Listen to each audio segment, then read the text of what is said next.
Namaku SR Elina. Usia 35 tahun. Sudah 12 tahun aku mengabdi di biara kecil di pinggiran kota Salatiga. Sejak pertama kali kuberikan diriku pada kehidupan rohani, aku tak pernah menoleh ke belakang. Hidup dalam doa, kesunyian, dan pelayanan. Hingga suatu malam, saat hujan turun deras, pintu biara diketuk. Dan hidupku tak pernah sama lagi sejak saat itu. Dia datang dengan wajah penuh luka. Baju basah kuyup, darah mengalir dari pelipisnya. Kami jarang menerima tamu malam hari, tapi malam itu, SR Agnes, pemimpin biara, memintaku membuka pintu. Lihat siapa itu, Elina. Mungkin seseorang butuh bantuan. Dan di sanalah dia berdiri. Lelaki muda, mungkin baru 20-an. Matanya gelap, tajam, tapi juga ada ketakutan dalam sorotnya. Saya dikejar orang, suster. Tolong, saya butuh tempat aman. Suaranya lirih, nyaris tertelan suara hujan. Aku tak tahu apa yang mendorongku untuk membiarkannya masuk. Tapi sesuatu dalam diri pria itu, yang belakangan ku ketahui bernama Dion, membuatku tak mampu menutup pintu. Kami membaringkannya di ruang tamu kecil dekat ruang doa. SR Agnes menelepon pastor paroki, tapi malam terlalu larut untuk meminta pertolongan. Kami memutuskan membiarkannya menginap semalam. Aku yang mengganti perban di kepalanya. Tanganku gemetar saat menyentuh kulitnya yang basah dan dingin. Terima kasih, suster. Bisiknya, dan senyumnya menyisakan sesuatu yang aneh di hatiku. Sesuatu yang sudah lama mati. Hari-hari berikutnya, Dion tinggal di biara dengan izin SR Agnes. Katanya, hanya sementara. Ia membantu merawat taman, membersihkan kapel, bahkan ikut berdoa pagi, meskipun dengan canggung.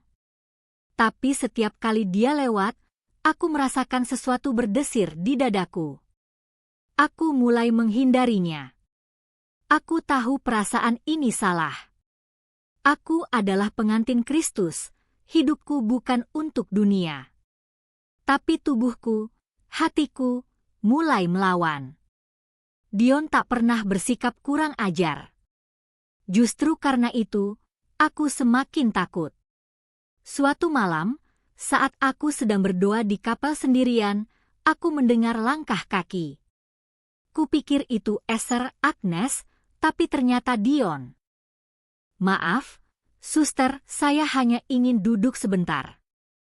Ia duduk di bangku belakang, memandang altar dalam diam. Aku mencoba fokus pada doa, tapi aku bisa merasakan matanya memandangku. Lama. Terlalu lama. Dan ketika aku berdiri untuk keluar, dia berdiri juga. Suster Elina. Panggilnya pelan. Aku berhenti di ambang pintu, tapi tak menoleh. Kalau saya bilang, saya tak ingin pergi dari sini. Apa suster akan izinkan saya tetap di sini? Aku menelan ludah. Suaranya bukan sekadar meminta tempat tinggal. Ada sesuatu yang lain. Sesuatu yang tak bisa kusebutkan. Kau masih muda, Dion. Dunia menantimu di luar sana, jawabku, berusaha tegas.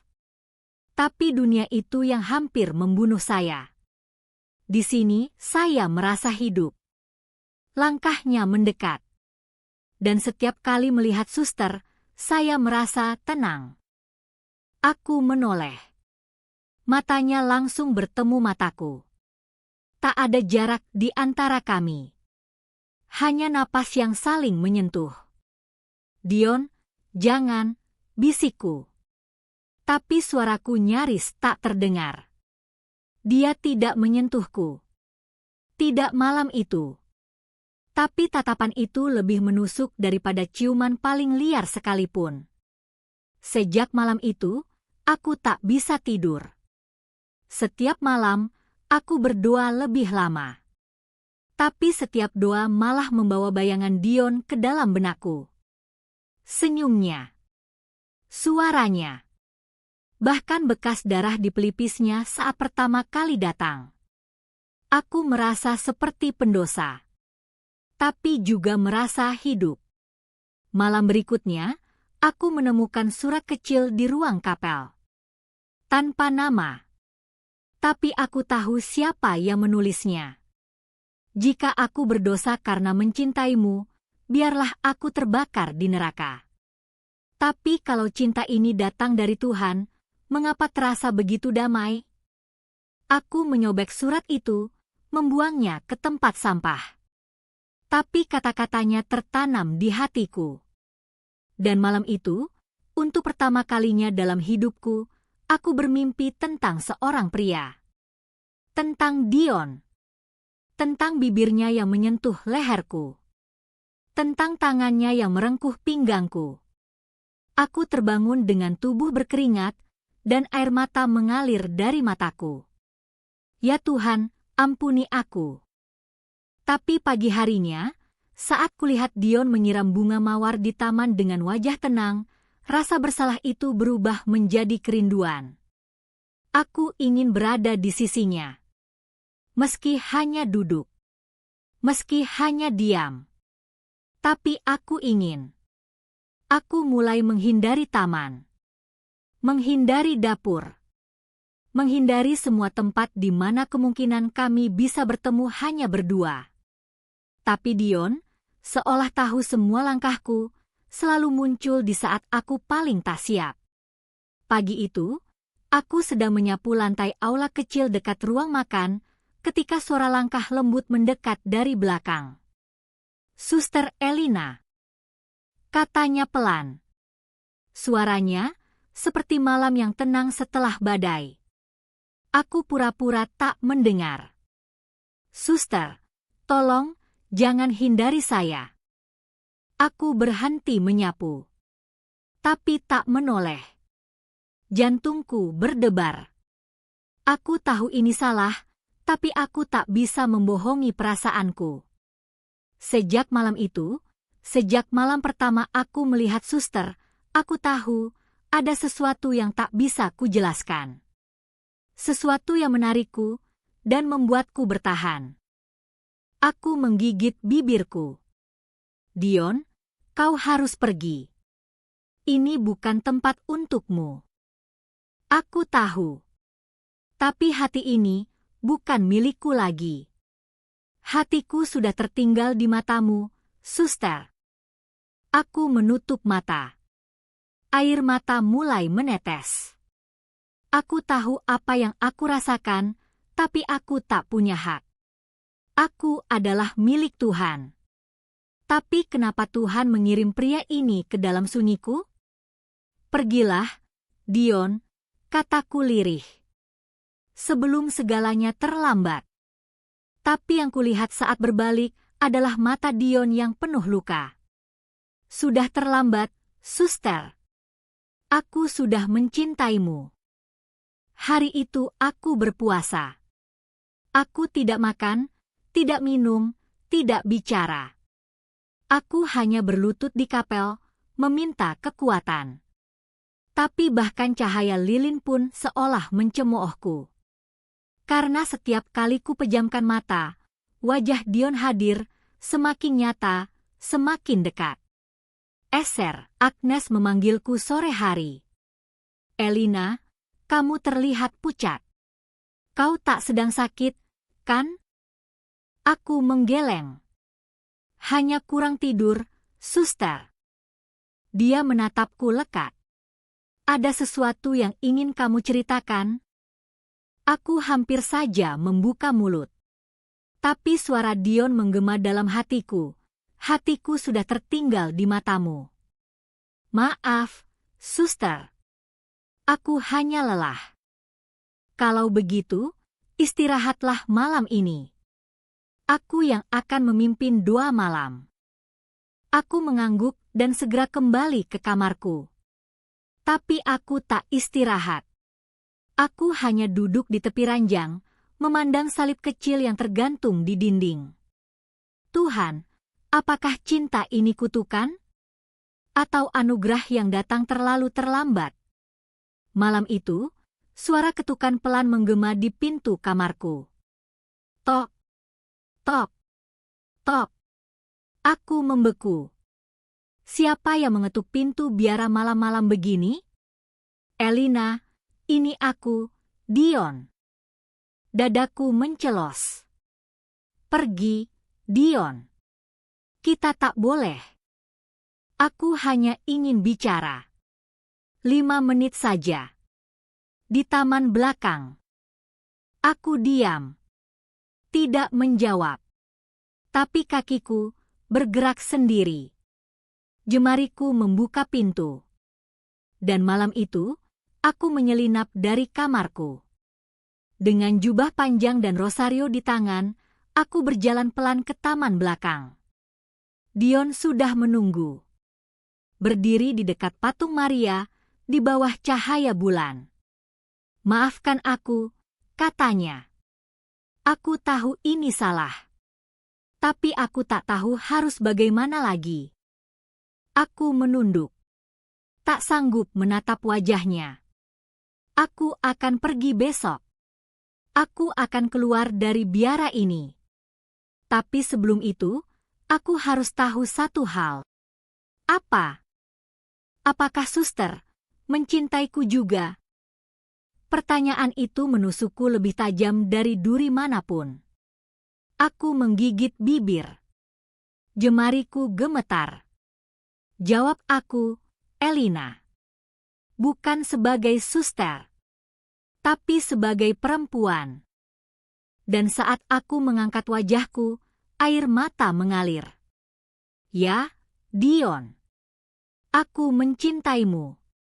Tapi cinta ini tak punya tempat. Dion mendekat. Tangannya menyentuh pipiku. Kalau cinta ini salah, biarlah malam ini menjadi satu-satunya waktu di mana kita jujur. Dan sebelum aku sempat menolak, bibirnya menyentuh bibirku. Lembut. Ragu. Tapi penuh rasa. Aku memejamkan mata. Dunia berhenti berputar. Hanya ada kami. Di taman kecil, di bawah tatapan patung Maria, kami mencuri waktu dari takdir. Ciuman itu tak bertahan lama. Tapi cukup untuk membuat bentengku runtuh. Aku menarik diri. Tidak, Dion. Kita harus berhenti. Ya. Tapi izinkan aku memelukmu. Terakhir kalinya. Dan aku biarkan dia merengkuhku. Hangat tubuhnya menembus jubah putihku. Dan untuk pertama kalinya sejak bersumpah menjadi biarawati, aku merasa menjadi wanita. Bukan pelayan Tuhan. Tapi perempuan yang dicintai dan mencintai. Pagi harinya, Dion sudah pergi. Kamarnya kosong. Tempat tidurnya rapi. Tak ada surat, tak ada pesan. Hanya bekas lipatan baju dan aroma samar tubuhnya di udara. Eser, Agnes bertanya, anak itu kemana? Dia sudah menemukan jalannya, suster, jawabku. Dan sejak hari itu, aku kembali menjalani hidupku seperti biasa. Tapi setiap kali aku menutup mata, aku masih bisa merasakan pelukan Dion. Setiap doa yang kupanjatkan, selalu terselip satu nama yang tak pernah kusebutkan. Dion. Lelaki yang datang dalam luka, tapi meninggalkanku dengan yang lebih dalam. Karena cinta yang tak bisa diperjuangkan, adalah cinta yang tak pernah mati. 3 bulan telah berlalu sejak Dion meninggalkan biara. Hidupku kembali tenang, setidaknya dari luar. Aku kembali mengajar anak-anak panti asuhan di ruang kelas kecil belakang kapel. Aku kembali membaca kitab suci setiap pagi, memimpin doa rosario setiap malam, dan menyiram bunga mawar di taman, taman tempat aku dan Dion terakhir bertemu. Namun dalam setiap detik diamku, Dion selalu hadir. Setiap helai rambut yang jatuh di wajahku, setiap bisikan angin sore, bahkan suara lonceng gereja yang bergema, semuanya mengingatkanku padanya. Aku mencoba melupakan. Tapi kenangan itu terlalu hidup. Seperti api kecil yang terus menyala di dada, hangat sekaligus menyakitkan. Suatu malam, Agnes memintaku menemani dia ke rumah sakit. Salah satu suster dari biara lain mengalami kecelakaan. Aku setuju. Kami menumpang mobil paroki. Sepanjang perjalanan, aku memandang keluar jendela. Hujan turun pelan, seperti malam saat Dion datang. Dadaku tiba-tiba sesak. Tapi tak ada yang bisa menyiapkanku untuk apa yang terjadi di rumah sakit itu. Saat kami duduk di ruang tunggu, menanti kabar dari suster yang dirawat, aku melihat seseorang berjalan melewati koridor. Langkahnya cepat, wajahnya setengah tertutup masker medis. Tapi aku kenal sorot matanya. Itu Dion. Aku berdiri refleks. Elina, panggil Agnes bingung. Tapi aku tak menjawab. Aku mengikuti langkah Dion. Dia masuk ke salah satu ruang ICU. Aku mengintip dari balik kaca. Ia mengenakan jas dokter. Di papan namanya tertulis, Dion R., residen bedah. Dunia berputar. Napasku tercekat. Jadi, dia tidak berbohong. Dia benar-benar sedang menjalani pendidikan medis. Tapi kenapa dia tak pernah memberitahuku siapa dia sebenarnya? Aku kembali ke kursi ruang tunggu dengan tubuh gemetar. Agnes menatapku tajam. Kamu kenal dokter muda tadi? Aku terdiam. Hanya seseorang dari masa lalu, suster. Agnes mengangguk. Tapi sorot matanya mengatakan, aku tahu ada yang kamu sembunyikan. Malam itu, aku tak bisa tidur. Aku berjalan ke kapel. Sujud di depan altar.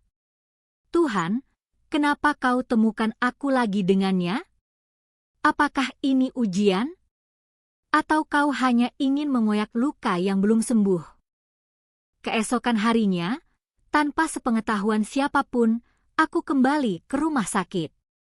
Aku menunggu di lobi, berharap bisa bertemu Dion lagi. Dan benar saja. Sekitar jam 3 sore, dia keluar dari ruang dokter dengan wajah letih. Aku berdiri, dan saat matanya menangkap mataku, dunia seperti berhenti. Elina. Bisiknya nyaris tak terdengar. Aku tersenyum pelan. Halo, dokter. Ia mendekat. Aku tidak percaya kamu di sini. Kebetulan. Atau mungkin bukan, jawabku, berusaha tegar. Kami duduk di bangku dekat taman kecil rumah sakit. Seperti dulu. Hanya saja kini, bukan patung Maria yang mengawasi kami, tapi kamera pengawas dan para perawat yang lalu lalang. Kenapa kau pergi tanpa pamit, Dion? Aku takut. Aku takut kalau aku terus tinggal, aku akan menghancurkanmu. Aku akan menarikmu dari jalan suci. Dan aku tak mau jadi dosa terbesarmu. Aku menggigit bibir. Tapi kau sudah jadi dosa terbesarku. Sekarang, setelah kau pergi tanpa penjelasan, luka itu tak pernah sembuh. Ia menunduk. Tangannya gemetar. Aku kira menjauh akan membuat semuanya lebih baik. Tapi nyatanya, setiap malam aku berdoa dengan menyebut namamu. Aku berharap kau bahagia. Tapi sekarang, setelah melihatmu lagi, aku tahu, aku masih mencintaimu. Aku terdiam. ingin marah. Tapi lebih dari itu, aku ingin menangis. Apa yang kau inginkan sekarang, Dion? Dia menatapku. Aku tak akan memintamu untuk meninggalkan biaramu. Tapi aku ingin kamu tahu, cintaku tidak berubah. Aku akan menunggumu. Seumur hidupku, jika perlu. Aku berdiri. Kau tidak harus menunggu. Karena hatiku tetap di tempat yang sama. Di malam hujan itu. Di pelukanmu. Tapi tubuhku, hidupku, masih terikat pada salib ini. Aku berbalik, meninggalkannya. Tapi air mataku jatuh, satu persatu, membasahi jalan rumah sakit. Beberapa minggu berlalu. Aku tak kembali ke rumah sakit. Tapi bayangan Dion kini lebih kuat dari sebelumnya.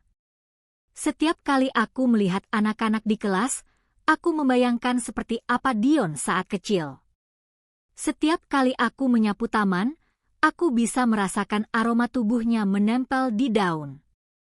Dan kemudian, datang surat. Dikirim ke alamat biara. Tanpa nama. Tapi aku tahu tulisan tangannya. Aku tak akan mencarimu lagi. Aku tahu tempatmu bukan di sisiku. Tapi aku akan hidup dengan caraku mencintaimu.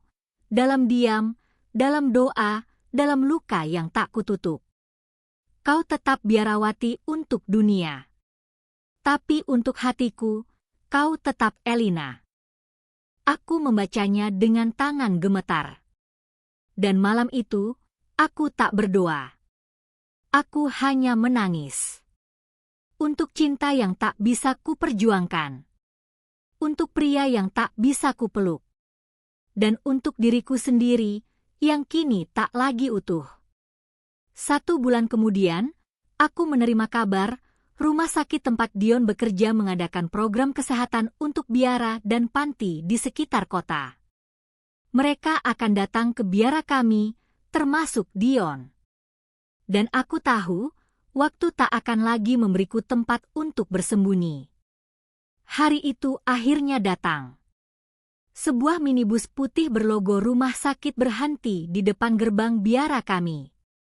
Aku berdiri di balik jendela ruang doa, jantungku berdetak tak beraturan. Suster-suster lain tampak bersemangat menyambut tim medis. Beberapa anak panti berdiri berbaris, bersorak kecil melihat para dokter muda turun dengan peralatan medis. Tapi mataku hanya mencari satu sosok. Dan saat dia turun dari mobil terakhir, mengenakan jas putih dan masker di bawah dagu, dunia seketika hening. Dion. Matanya langsung mengarah ke jendela tempat aku berdiri. Tatapan kami bertemu. Tak ada senyum. Hanya jeda panjang yang membuat napasku sesak. Eser, Agnes menghampiriku. Kamu tidak ikut menyambut. Aku menggeleng pelan. Aku akan membantu di dapur saja, suster. Dia mengangguk, meski sorot matanya mengatakan lain. Dia tahu. Entah bagaimana, dia selalu tahu. Sepanjang siang aku sibuk merebus air, memotong buah, dan menyiapkan minuman untuk para tamu. Tapi hati dan pikiranku tak bisa berhenti mendengar suara tawa Dion di luar. Ia bermain dengan anak-anak, memeriksa para lansia, dan berbicara sopan pada para suster. Sesekali, aku mengintip dari balik tirai dapur. Dan setiap kali itu terjadi, aku melihat Dion berdiri lebih dekat dari sebelumnya. Seolah dia tahu aku sedang mengawasinya. Dan sorot matanya masih sama. Dalam. Membaca. Menjelang sore, semua kegiatan selesai. Aku berpikir, hari ini akan berakhir seperti biasa. Kami bersalaman, berterima kasih, dan mereka akan pergi. Tapi aku salah. Saat aku tengah membereskan gelas di rak dapur, suara langkah kaki mendekat. Dan sebelum aku sempat bersembunyi, Dion sudah berdiri di ambang pintu. "Elina, boleh sebentar?" Suaranya tenang. Matanya memohon. Aku memandang sekeliling. Dapur kosong. Semua orang sibuk di taman. "Bicara cepat," jawabku. Dia masuk, menutup pintu dapur perlahan. "Aku tidak akan lama. Aku hanya ingin memberimu ini." Ia mengeluarkan sebuah kotak kecil dari saku jasnya. Terbuat dari kayu. Terlihat tua dan sederhana. Ia memberikannya padaku. "Apa ini?" "Buka saja saat kamu sendiri." Aku menatapnya. "Dion, kita tidak bisa terus seperti ini. Kamu harus benar-benar pergi. Untuk selamanya." Dia mengangguk. "Aku tahu. Ini terakhir kali aku melihatmu. Setelah ini, aku akan pergi ke luar negeri. Aku mendapat beasiswa spesialis di Eropa." Hatiku mencelos. "Bagus. Itu impianmu, bukan?" "Ya. Tapi kamu tetap doaku yang paling dalam." Ia menatapku dalam-dalam. "Selamat tinggal, Elina." Dan sebelum aku sempat menjawab, dia membungkuk pelan, lalu melangkah keluar. Tidak ada pelukan. Tidak ada ciuman. Hanya keheningan dan rasa sesak yang menancap begitu dalam. Malam itu, setelah semua orang tidur, aku duduk di kapel, membuka kotak kayu pemberiannya. Di dalamnya, sebuah salib kecil terbuat dari kayu. Sangat mirip dengan yang kugunakan setiap hari. Tapi di bagian belakang salib, ada tulisan kecil yang terukir halus. "Jika kita tak bisa bersatu di dunia ini, semoga kelak kita bisa berdampingan di sisinya." Tanganku gemetar. Aku menutup kotak itu. Dan untuk pertama kalinya sejak Dion pergi 3 bulan lalu, aku bersujud. Tapi bukan untuk memohon pengampunan. Aku hanya ingin melepaskan. Beberapa tahun berlalu. Aku tetap tinggal di biara. Agnes meninggal dalam damai, dan aku kini menjadi pemimpin biara yang baru. Anak-anak panti terus bertambah.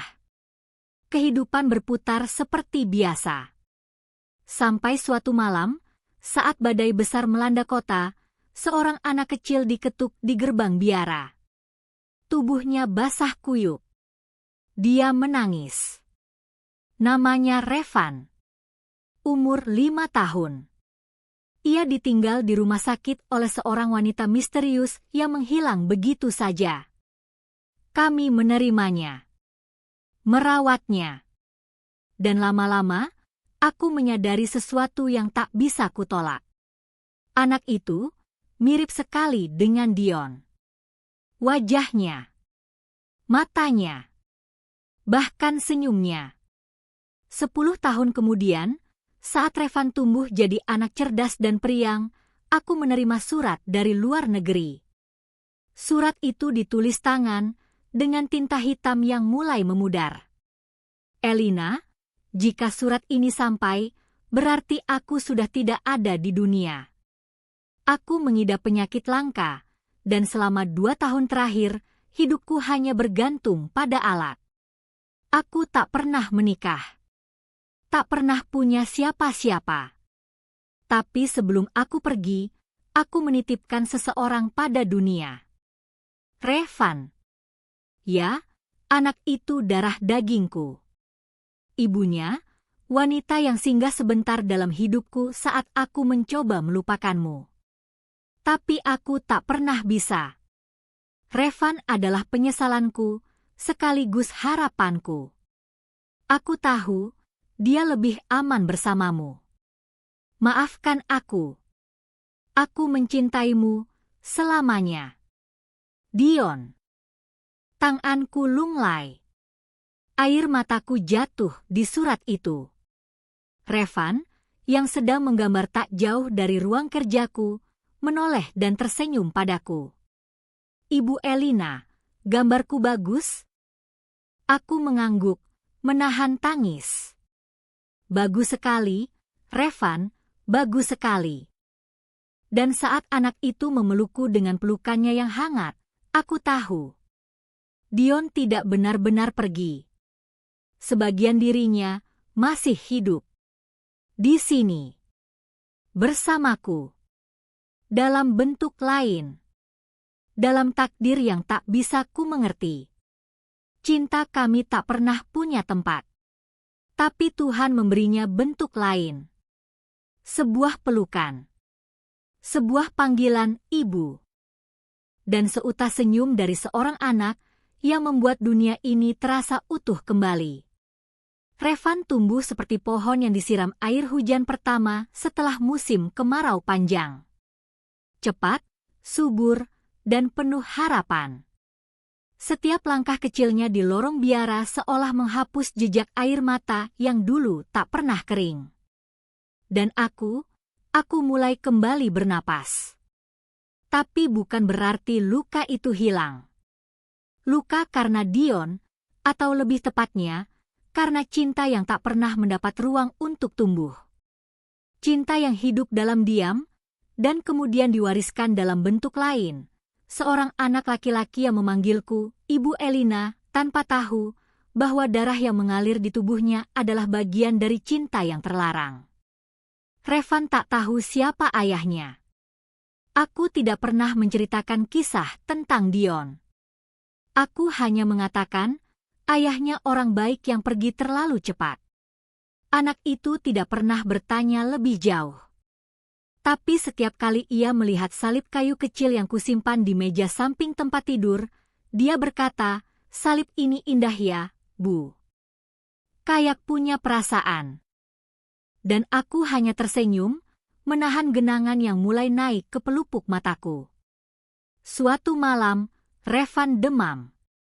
Cukup tinggi. Ia menggigil dan memanggil-manggil namaku di tengah tidurnya. Aku duduk di samping ranjangnya, menggenggam tangannya yang kecil, dan tiba-tiba aku tersentak oleh rasa takut yang sangat purba, rasa takut kehilangan. Karena dalam dirinya, aku melihat Dion. Dan kehilangan Revan akan seperti kehilangan Dion 2 kali. Kupeluk tubuh mungil itu, mencium dahinya, dan berbisik, "Kamu harus kuat, Nak. Kamu adalah alasan ibu tetap di sini. Kamu adalah penebusan." Esok paginya, ia membaik. Tapi malam itu mengubahku. Aku mulai sadar bahwa cinta yang pernah kutolak, cinta Dion, tidak pernah pergi. Ia hanya berubah bentuk. Dari pelukan menjadi perlindungan. Dari gairah menjadi kasih. Dari godaan menjadi pengabdian. Revan tumbuh menjadi remaja pintar dan perasa. Dia suka menulis puisi. Seringkali diam-diam kuintip buku tulisnya, dan di sana aku membaca hal-hal yang membuatku terdiam lama. Kadang aku merasa Ibu Elina menyimpan laut di matanya. Air yang tak pernah jatuh, tapi selalu menggenang. Aku tidak tahu siapa ayahku, tapi jika cinta bisa hidup dalam diam, mungkin akulah buktinya. Aku tidak tahu dari mana anak itu belajar hal-hal sedalam itu. Tapi hatinya, seperti salinan hati seseorang yang pernah mengguncang hidupku. Pada usia 17 tahun, Revan memutuskan hal yang mengejutkanku. Ia ingin masuk seminari, melanjutkan hidup rohani sebagai calon imam. "Aku ingin belajar tentang Tuhan lebih dalam," katanya. Dan aku ingin tahu, apakah cinta selalu harus memiliki bentuk? Aku tercekat. "Kamu masih muda, Revan. Banyak hal yang belum kamu pahami." Ia tersenyum. "Aku tahu, Bu. Tapi bukankah ibu juga memilih jalan ini karena cinta?" Aku menatapnya lama. Ibu memilih jalan ini karena ibu gagal menyimpan cinta dalam bentuk duniawi. Dan Revan, dengan ketenangan yang tak wajar bagi anak seusianya, menjawab, mungkin justru karena itu, cinta ibu jadi abadi. Tahun itu, Revan meninggalkan biara untuk masuk asrama seminari. Aku mengantarnya sampai gerbang, memeluknya lama.